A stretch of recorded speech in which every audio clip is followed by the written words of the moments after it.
Ang Golden State Warriors ay magdadala ng 5 sunod-sunod na panalo bago ang laban nila sa pangalawang pwesto na Houston Rockets sa Linggo sa Chase Center. Ang Rockets ay nakapag-secure na kanilang pwesto sa postseason sa unang pagkakataon mula noong 2018 to 2019 na season na pinamunuan ni James Harden at naging pinaka-youngest team sa kasaysayan ng franchise na nakaabot sa 50 wins. Ang Warriors at Rockets ay naglaban ng 4 na beses ngayong season kung saan nangunguna ang Dubs sa season series na 3-1. Ang huling beses na tinalo ng Houston ng Warriors ay noong NBA Cup quarterfinals.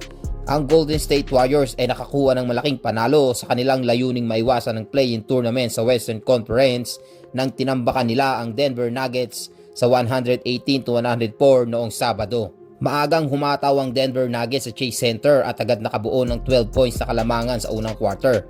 Ngunit hindi pumayag ang Warriors sa laro at nakapagbuo ng double-digit na kalamangan sa pagsapit ng ikatlong quarter at hindi na nila ito binitawan pa. Kasunod ng 61 points performance ni Nikola Jokic laban sa Minnesota Timberwolves, nagdagdag siya ng 33 points para sa Nuggets at isang assist na lamang upang makuha ang kanyang 32nd triple-double ng season. Ngunit pinangunahan ni Stephen Curry ang Warriors na may 36 points sa 7 out of 15 mula sa 3-point range, habang sina Jimmy Butler at Brandon Podziemski ay nagsama para sa 45 points. Ang koponan ni Steve Kerr ay nakapagwagi ng 5 sunod-sunod na panalo, kabilang na ang magkakasunod na panalo laban sa mga Western Conference contenders na Memphis Grizzlies, Los Angeles Lakers at Nuggets sa loob ng nakaraang 4 na araw. Sa resulta ng Sabado, ang Warriors ay may 21-5 record mula nang matalo sila sa back-to-back games laban sa Utah Jazz at Lakers noong February. At ngayon ay umakyat na sila sa ikalimang pwesto sa Western Conference. Kalahating laro lang ang agwat mula sa Nuggets sa ika-4 na pwesto. Sa Texas, ipinakita ng Houston Rockets ang kanilang kakayahan sa playoffs noong Sabado nang madali nilang tinalo ang leader ng Western Conference na Oklahoma City Thunder sa 125-111 sa Toyota Center.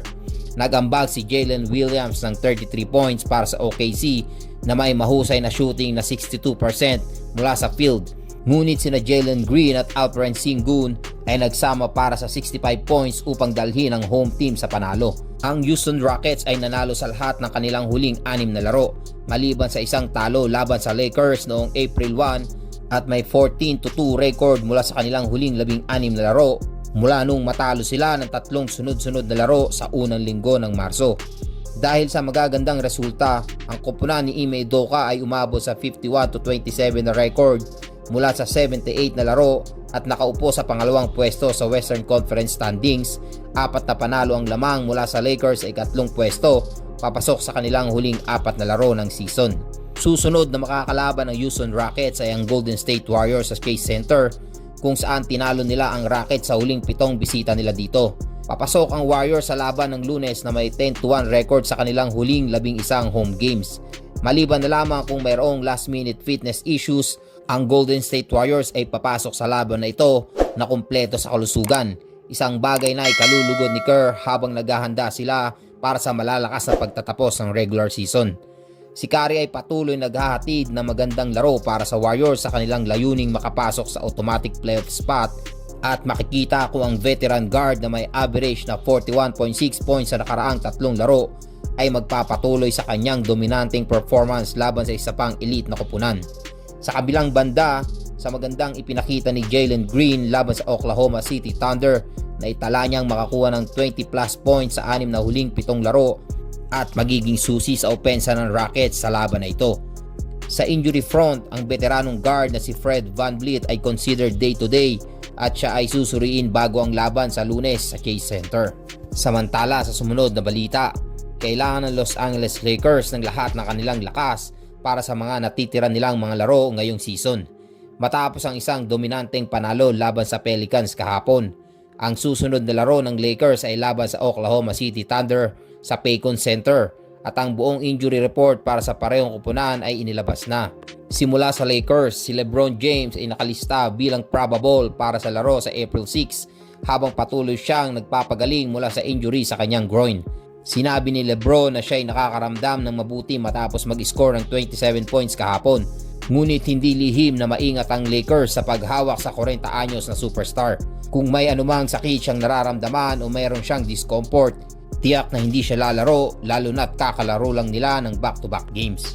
Sa season na ito, ang star ng Lakers ay may average na 24.6 points, 8 rebounds at 8.4 assists kada laro na may 51.2% shooting.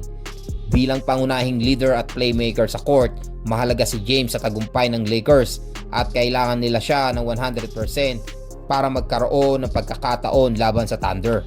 Ang tanging ibang player sa injury report ng Lakers ay si Maxi Kleber na hindi pa nakakapag-debut matapos ang operasyon sa kanyang kanang paa.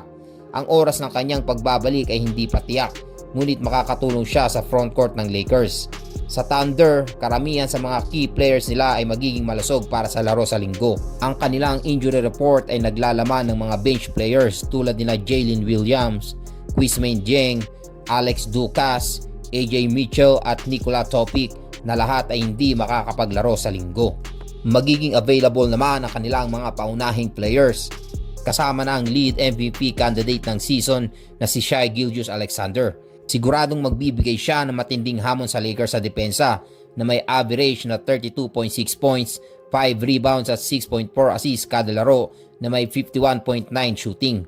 Dahil parehong malapit sa full strength ang dalawang kupunan, magiging interesting kung sino ang makakakuha ng panalo. Habang ang Thunder ay isang mas magaling at kumpletong kupunan, ang Lakers naman ay may mga proven stars tulad ni LeBron at Luka Doncic na pareho na may malawak na karanasan sa playoffs. Ngayong season, ang Thunder ay nasa ikatlong pwesto sa opensa at unang pwesto sa depensa, kaya't sila ang pinakamahusay na kupunan sa liga at favorite upang manalo. Kung magtuloy-tuloy ang kanilang kalusugan hanggang dulo ng season, maganda ang kanilang posisyon para sa opening round. Samantalang ang Lakers ay naghahanda para sa kanilang postseason run. Simula nang ma-trade sila para kay Luka Doncic, ang Los Angeles ay naging isang top team sa liga. Ngunit hindi nila pwedeng pabayaan ang kanilang focus dahil sa dami ng mga kupunan na malapit sa kanila sa standings. Sa kanilang susunod na dalawang laro laban sa Thunder, magiging mahirap para sa Lakers na iwasan ang back-to-back na pagkatalo. Ngunit naniniwala silang kaya nilang makuha ang panalo. Sa kanilang Big 3 na malusog at handang maglaro, magbibigay ang Lakers ng matinding laban habang sila ay lumalaban para sa kanilang preferred playoff position ngayong taon.